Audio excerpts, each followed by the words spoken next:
Started.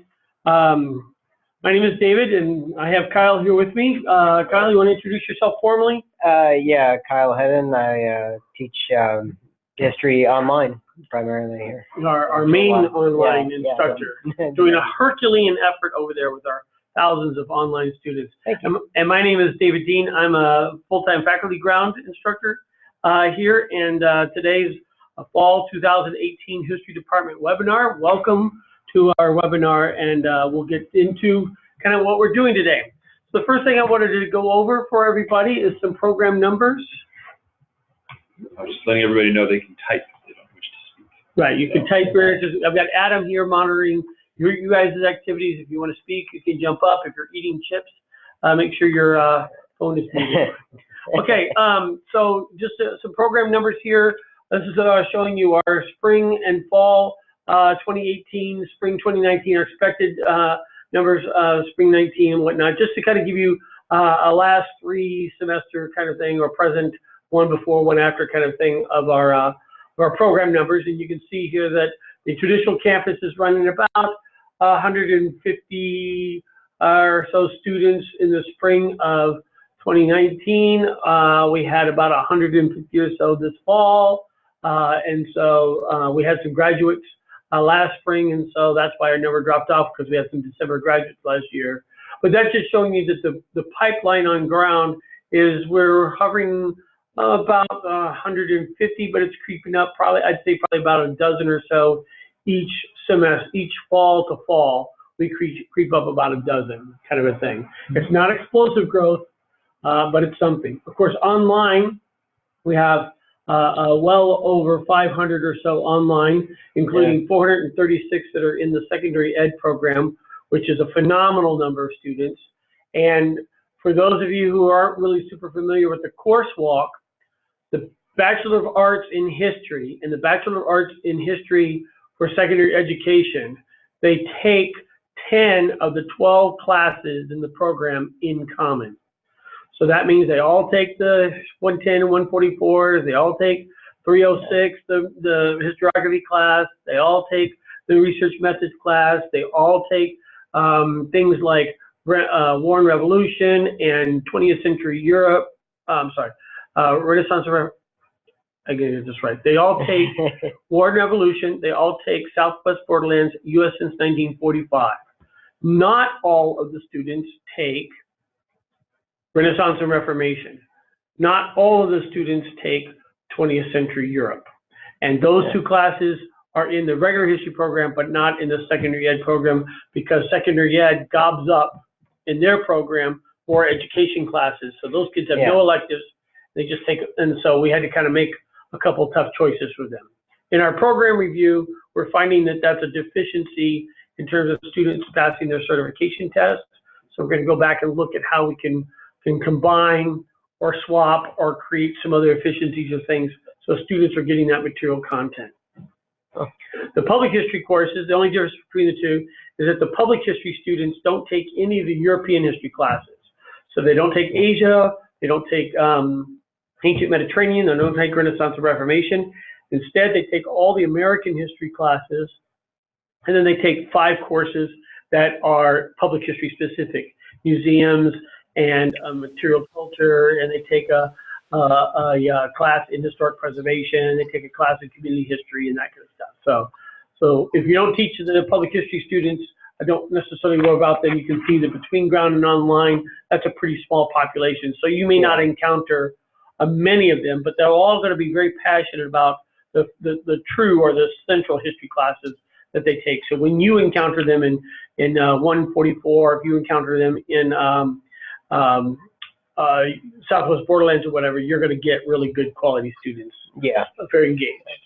And then our graduate program there has 88 active students in our MA in history. And then again, that's for people who have a bachelor's degree, generally are working professionals, usually at high school or community college, want credits so they can teach in history at the college level, or they can teach the dual enrollment classes.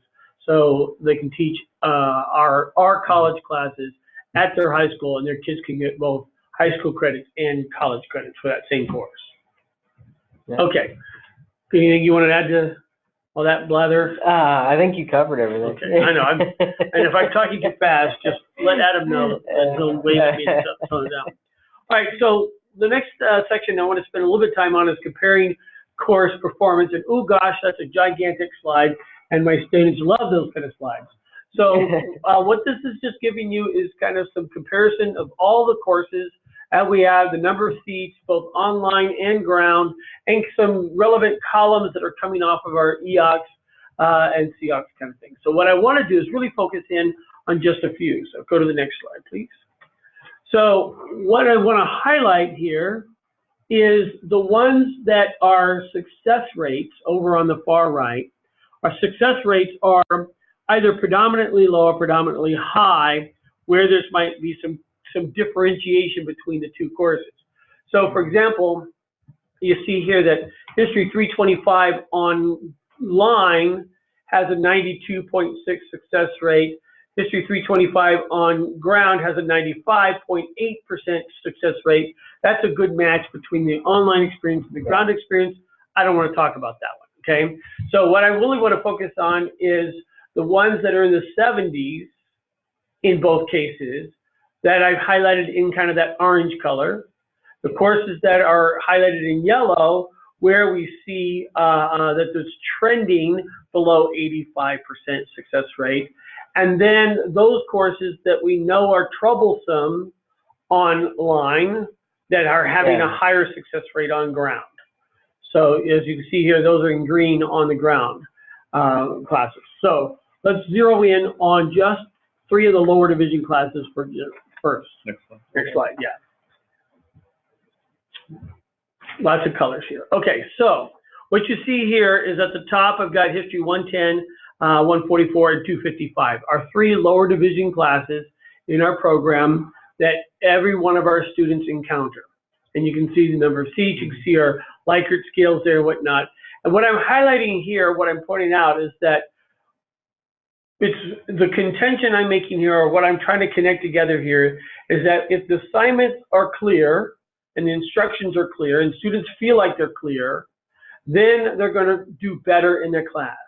Also, if they have an engaged instructor who gives useful feedback with lots of good experience teaching these classes, they're going to have a better success rate. Now, Kyle, last spring in our spring webinar, which is that PowerPoint available for anywhere? Last spring was not recorded. But the PowerPoint is available? Oh, yeah, the PowerPoint is available. So there's a PowerPoint from last spring's webinar where Kyle did a really good job where we took assignments for both 110 and 144, and we showed some best practices of how to scaffold those assignments or how to strengthen those assignments so students had clear instructions, better support resources, and those kind of things. And so that's why we are showing here the 110 on ground has a 91% success rate because we're using all those kind of things. And not that they're not being used on the 110 at the online level, but we can see that we still have some issues in terms of how people are perceiving assignment instructions and all that support kind of stuff at a 3.9 versus a 4.4 between the two experiences. So, I'm working on something because I wrote up several assignment clarifications, and anybody that teaches, I know anyone that teaches the 144 online has access to that. If they lost it, let me know and I'll send it back out to you.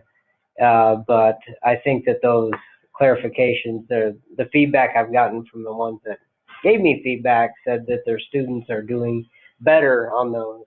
right. But you have to get the student involved in looking at those too, which can be another challenge.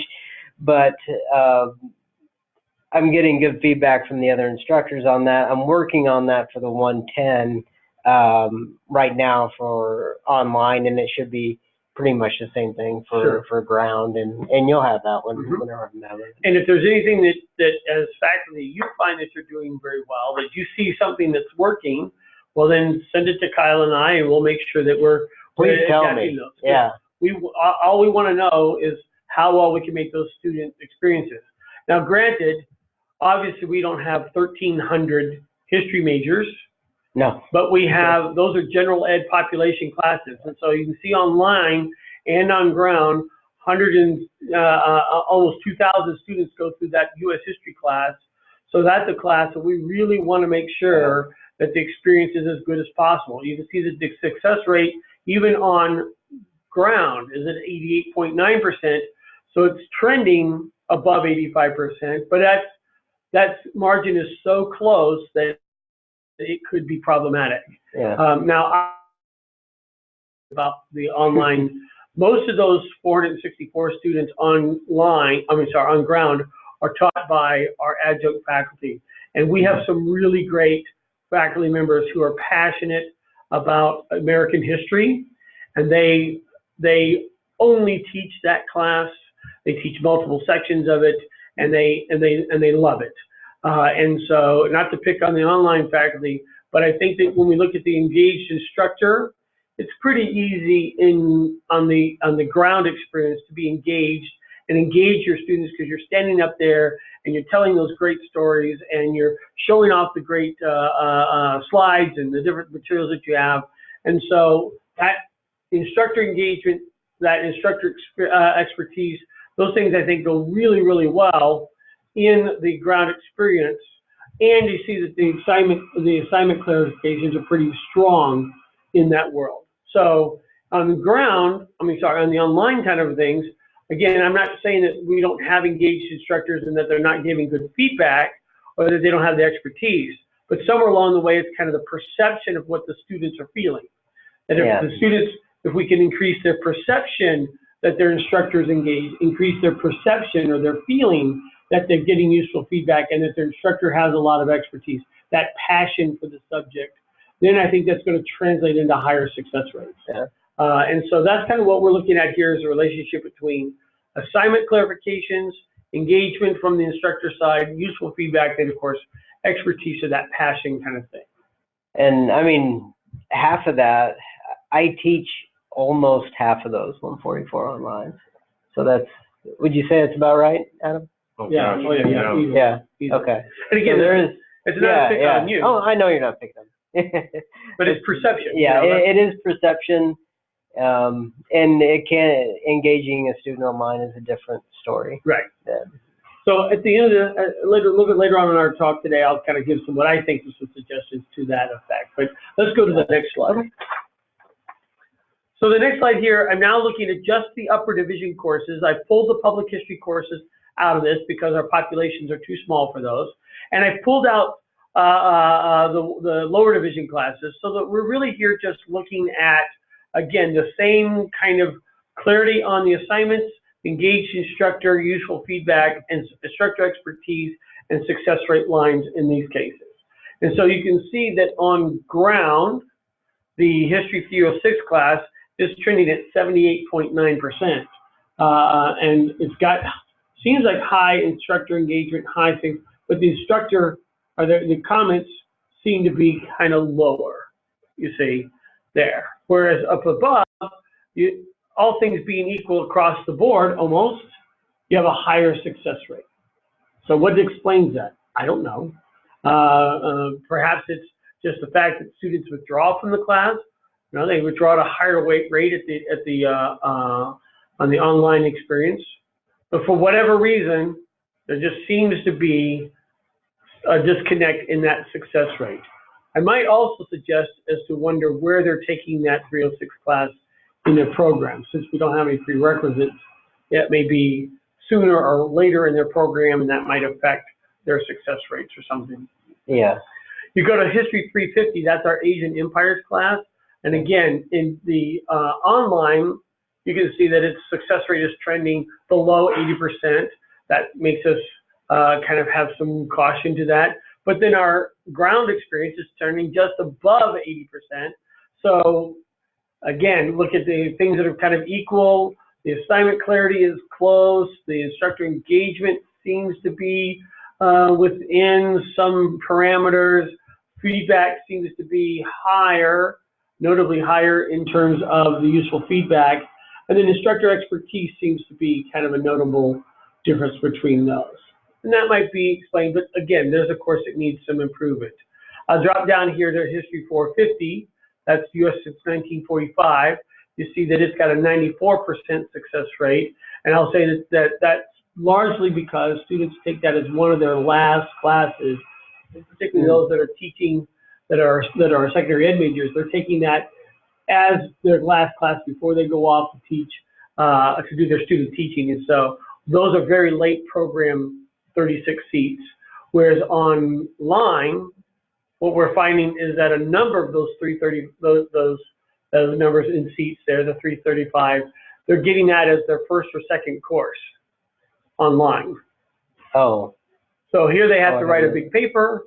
They have to do all these other kind of hoops. There's an expectation, so to speak. If you look at kind of the an engaged instructor line there at a 4.3, there's the instructor, I'm sorry, the assignment clarities at 4.2. All that stuff, the ground students have seen the protocol for writing the big paper. They've had the 255 class to practice it. They've had the 386 class to practice it. They practiced it again in 426. Now they're doing it again in 450. So they have a pretty good understanding of it. But the online students are getting it as the second, third class right out of the gate. And some of the FIOCs that we're getting back is that, hey, these kids don't know how to do this or that because they're too early in their program. They're just not ready. Right, and in prerequisites, you might be able to fix that. Yeah. But again, I just want you to think about the classes that you teach. You just look at these as kind of a comparison to what you teach. This is an aggregate of all the instructors that teach in those classes. But look at where the classes that you teach, look at them in comparison to the other classes that might be at the same level or same subject areas and whatnot. And you'll see what might inspire you to do things. All right, so let's go to the next slide. And James Neeson commented, thank you for explaining the problem of course sequencing in the History 450 paper for me. Yeah. As he is also a History 450 instructor. Yeah, that's a big problem. All right, so if you go one more. That's just another copy of the slide we call it.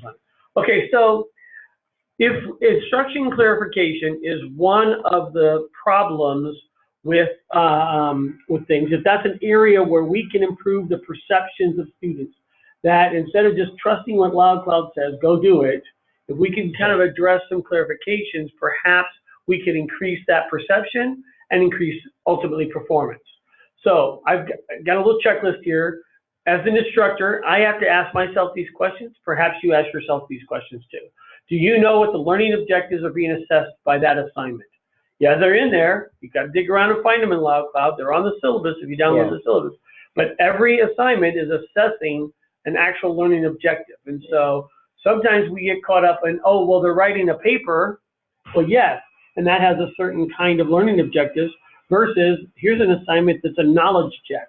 Here's one that we want to make sure that they're getting cause and effect. What is the learning objective being assessed? So instructors should be able to not only know where they're found, but be able to articulate how the assessment measures specific learning objectives and recognize the taxonomy in order to guide the students through expectations. And what I mean by taxonomy there is the Bloom's taxonomy. Some things are to recant knowledge, some are to process cause and effect, some are higher order critical thinking. What's the taxonomy of that assignment so that your expectations and how you're guiding that student is not focusing on the wrong things but on the right things. Second is, how would you go about doing the assignment? Think about that. I mean, I look at these things and I know how I would write a book review, but do my students know how they would write a book review? I know how I might process one of those short answer worksheets, but how do they know how to do it? And so once you've kind of done that, you have to understand the assessment in order to convey the expectations, because you've actually thought through how you might do it, okay? Third is, have you reviewed the rubric? All of our assignments in there have rubrics or are some sort of scoring guides and whatnot, and so that are conveying certain kinds of things that we're looking for. You should be able to distinguish the rubrics, the scoring guides between what I am looking for and what the actual assignment or the rubric identifies as the performance target. Often we grade to what I'm looking for, and then it overemphasizes or underemphasizes how the rubric is looking, and we end up either penalizing or inflating the grade, and the students don't feel like there's a match between what you've said that you're looking for and what the assignment is kind of looking for. Does that make sense? Yeah, I could see that, because we all have an opinion on what the assignment should be about. And I mean, we're not really there to express that opinion. We need to, because those assignments are there to meet a learning objective. Right. So that's why we need to grade to the learning objective, and not what we want to see the students say about the topic. So grading to the learning objective, but that also means that we're setting aside that bias, that Yes. what we think Yeah. the student should get out of this. Oh, I don't like the assignment, but I'll do this. If we don't like the assignments, well, that's where we communicate through your end of course surveys and just through direct contact with Kyle and I, where we can adjust those things, or we can talk about those. So when those courses go into revision, or when they have updates, or they have opportunity, we can then collect all those things together and do better with those. So, all right. So then the next one is, have you provided both the necessary and recommended resources for your students to complete the assignment? And what I mean by that is assignments should employ a system of scaffolding that moves students through the component parts of the assignment. It should say, this is what we're looking for. It's got to be this kind of thing. It should direct them to the materials for the content, as well as materials for how it's going to be formatted. It should provide examples and links to official resources, to guides and tutoring. So when you are talking about an assignment, is all that stuff present? Or do you just assume that the student reads the log cloud and follows it? And again, in the upper division classes, I find that sometimes instructors will just, well, it's there, follow the instructions.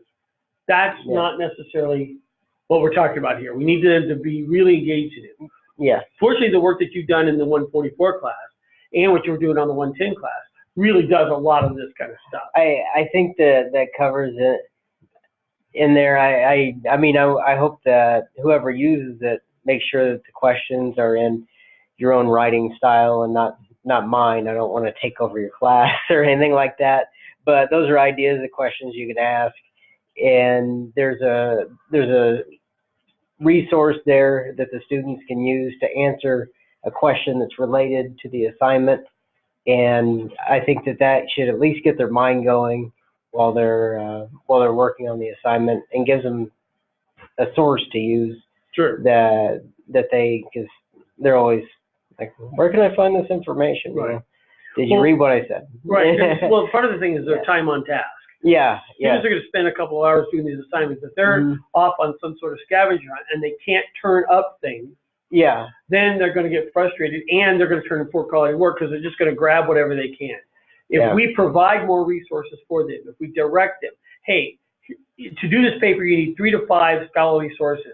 Here's 8 that I found that I think all apply.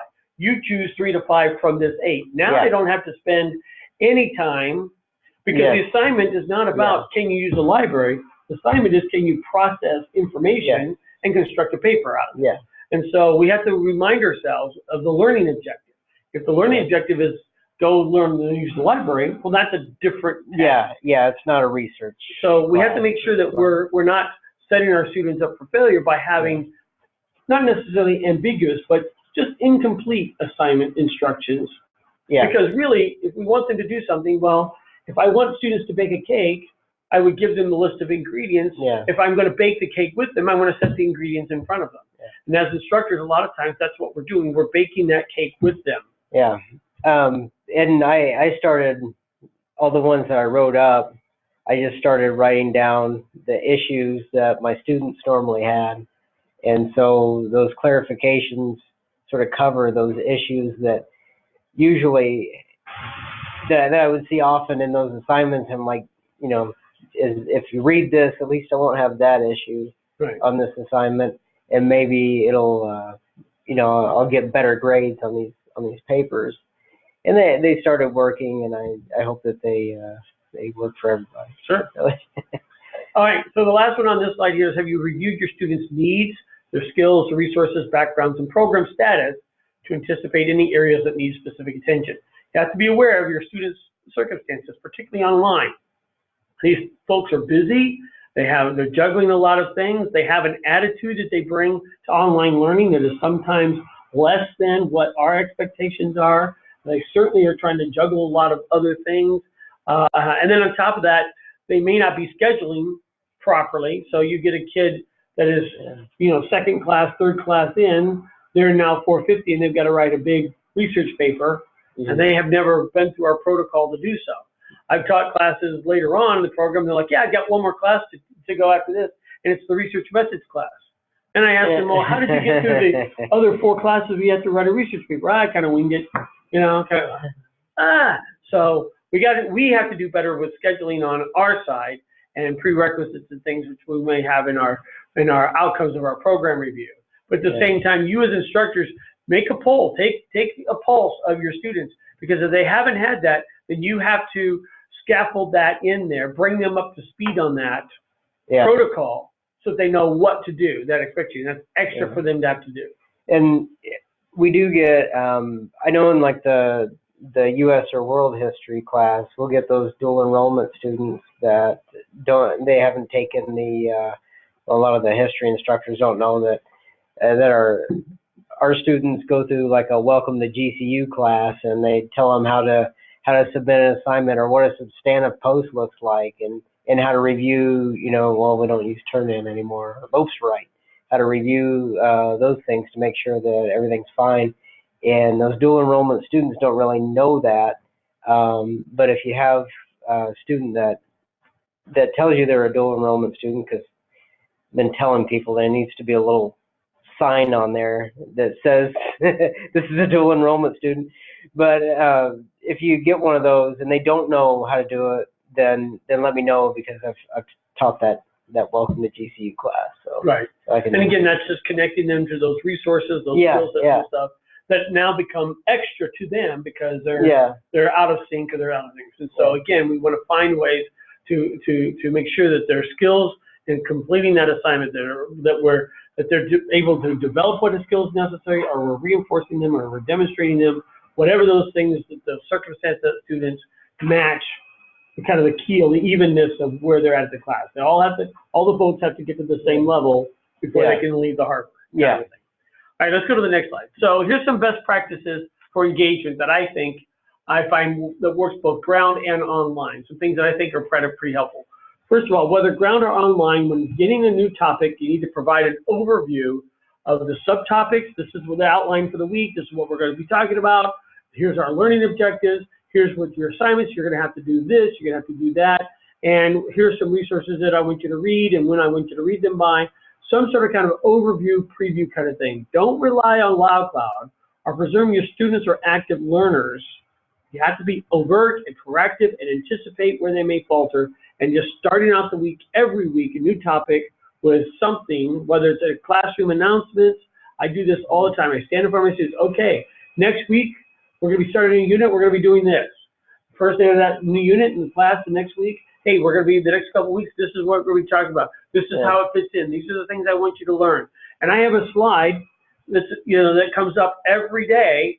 So when they come together for lecture, they know, okay, today's lecture is on this particular learning objective. Then when we have the assignment, okay, this learning assignment just goes to all of these or to this particular one. This is what we're measuring. That way, you're helping them navigate the class. Yeah. Otherwise, they don't. It's like they're always coming in right in the middle of the movie. They don't quite sure what's going on. Even if they've been in the class now 4 or 5 weeks, they just don't. They don't get it because we see it, because we see the patterns and they don't have it quite yet. The next thing, of course, is lectures and content-oriented postings. Whether it's a lecture on ground or content-oriented postings in line, whatever you do, LoudCloud, your syllabus doesn't give them enough content outside of their reading. You have to generate that. That shows that faculty engagement. That shows that faculty expertise. You have to put together lectures. You have to put together materials and post that stuff or provide that stuff, lecture that stuff, so that they have confidence in you. Yeah, you need, and that's part of what I was saying with all that stuff that I gave to the instructors, and I said, please reword that so it's in your own voice, because I want you to have control of that class, and that class should be yours. So when you post something, you got the idea from me. You didn't. That's not copying from me or anything. I don't see it as copying from me, but you're putting something that you want the class to have in there, and so that's coming from you. I may have passed it on to you, but it's still coming from you and going to the student. And I mean, you could do that because we all save information from the past Right. thing and use it in our classes. So that's, as long as you're posting it, then you look like an expert in their eyes. Right. You know. And I think that's very important for the Yeah. engagement. Yeah, yeah. it Now, one of my experiences, I'm lucky that there are some classes that I taught both ground and online. is. Mhm. And so when I have the ground experience, I've got these large lectures that are all done in PowerPoint, full of lots of content. Mhm. But I know that if I just post that thing up into LoudCloud and say, here's, go watch this lecture or read these PowerPoints, one, they don't do it. And two, there's no engagement there to it. Yeah. So what I do is I pull the content out of those and I break them up into a series of postings. So the very first DQ, on the very first day, hey, here's some background orientating us for this question. Mhm. Kabam. And so there might be 3 or 4 slides that get combined into a long posting, and Yeah. there it is. 2 things happen with that. First of all, I'm starting the conversation so they have right there, and I can end that by saying, so for more information on this or to delve in this deeper, go to your textbook and read these pages. Yeah. So it directs them to other readings or other places. And for those that watch over our shoulders in the online classes to make sure that we're doing the number of postings per week, boom, you got one right off the bat, right there in your thing. You haven't had to do anything with the question or anything. You're just putting content in there. Yeah. And so if you have a couple of those each week, each time, you're really getting to the meat of that content kind of thing. Yeah. Next thing is cats. We hear cats all the time, and I say online, you have to use them liberally. We do on ground all the time, but use them liberally to engage students. Ask them, okay, you read this article. What does it mean? So is a DQ posting, you just reconnect to the article and you just pass the question. Hey, somebody provided an outline to this article. What was the author's main thesis in this article? If the resources are in the classroom, you need to assess that they're reading those resources. You need to, maybe even when it comes to like, hey, you got to write an annotated bibliography. So let's start a talk about what annotated bibliographies are. Yeah. And you're doing these classroom assessments all the time to make sure that your students are processing the materials, the assignments, your expectations and things, not just, oh, it's another busy work kind of thing. Then, of course, I always say model what you expect of your students. I tell every one of my online students, whether they're responding to the DQ or whether they're responding, and this is for the upper division students, whether they're responding to the DQ or they're responding to each other, every posting has to have a citation. That, yes, if this was a business class and they wanted to talk about their business or their work experience versus, you know, the classroom environment kind of thing, that's great. But nobody in our classes that I know of have met Abraham Lincoln. So if you're going to talk about Abraham Lincoln, you better have a source for that. And so I really encourage them to do those things. And so every time I make a posting, I make sure my posting is also footnoted and cited properly also. Yeah. And then when they say, well, how do I do that? Well, look at mine. By modeling those behaviors, those expectations, if you do it, they will do it. If you don't do it, but you ask them to do it, they won't do it. Yeah. Well, why should I do this? You don't do this. So, and you got to be really careful about it because once you expect it and then you don't model it, they'll call you out on it. Yeah. All right, check for understanding. Use the private forums. This is an important thing here. You can always have students post paper drafts or outlines or samples of their citation, anything that you can provide comments and suggestions. The private forum is a great place to start things. And that takes me to the last thing there, that private forums are more than just Q&As. They're conversations. So you can extend a question into an ongoing exchange about, hey, by the way, you know, we've been talking about this resource. Did you look at this article over here? Or, hey, why don't before next, you know, in 2 days, just go to the library and pull one more. Let me see what kind of things you're looking at. Tell me what you're searching for. Use that for skills development, even connecting their classroom experience to maybe their career choices and whatnot. Your private forums by the end of your 8-week time, or by the end of our 16-week on ground classes, should be a series of long conversations, not just a couple of haphazard questions and answers. Kind of thing. Yeah, yeah.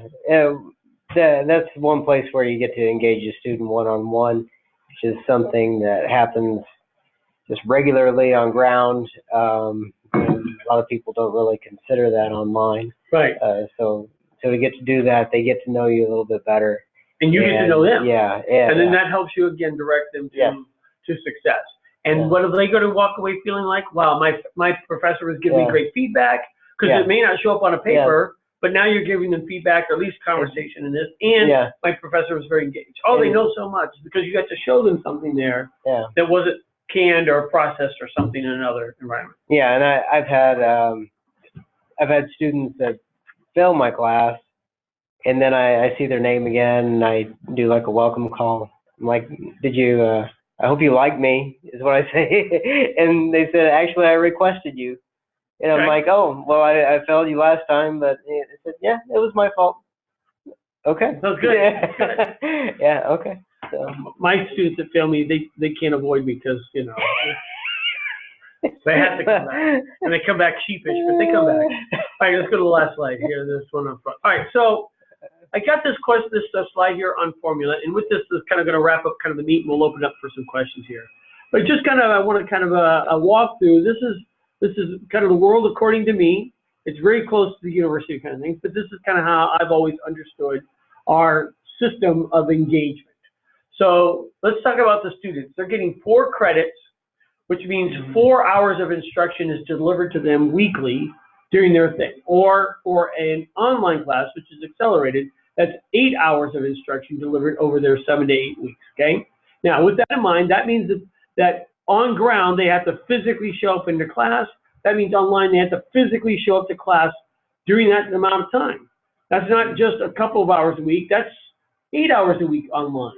Well, ask your students how many of them spend that much time online. And I bet you, when you go to LogCloud and you can see that little number up at the top, if you go to their forums, you can actually see how much time that they're engaged in class when you do their participation.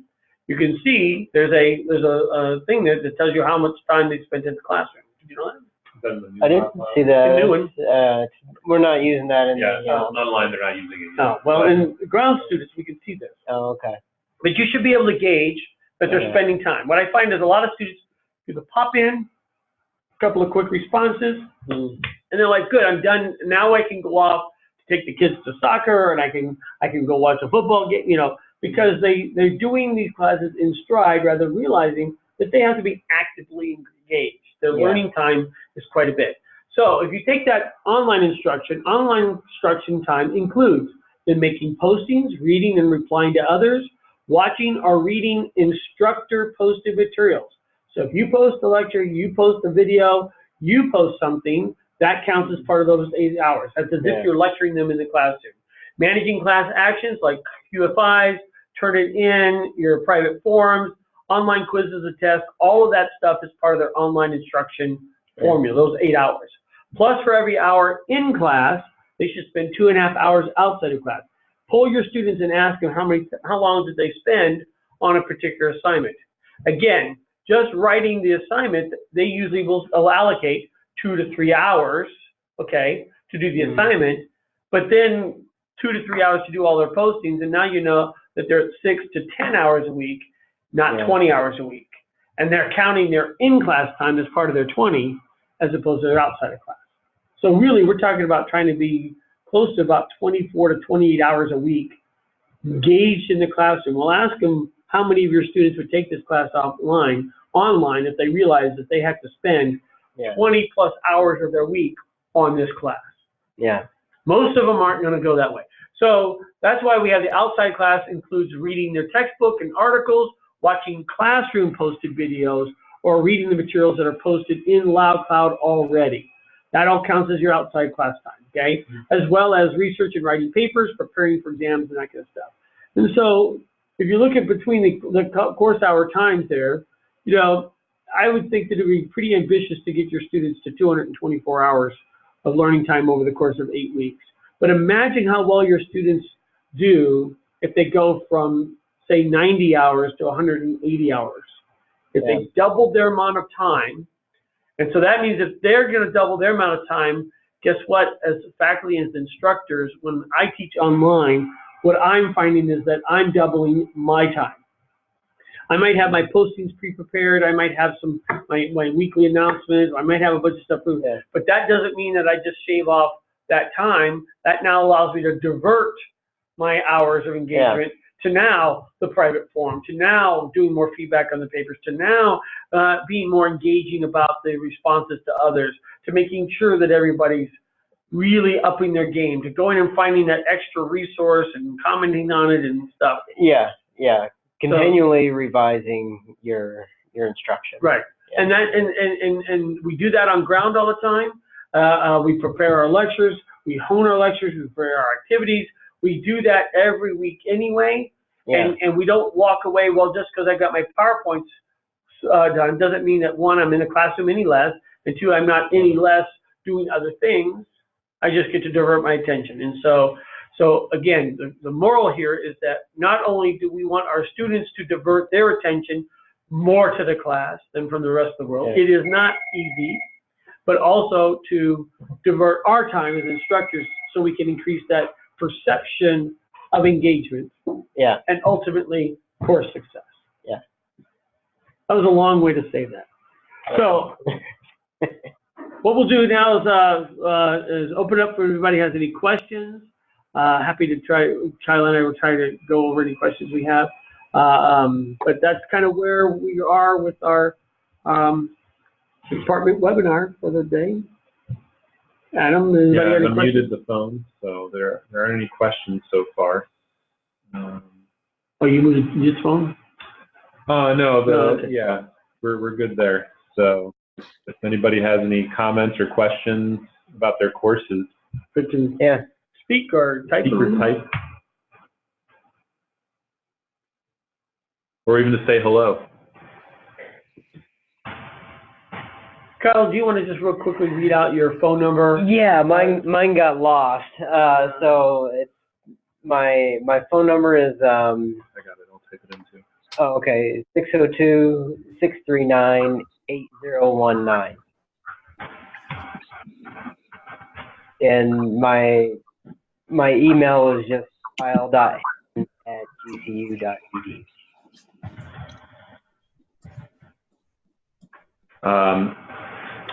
Josh Hall says, I've not taught my course yet. I don't really have any input or questions.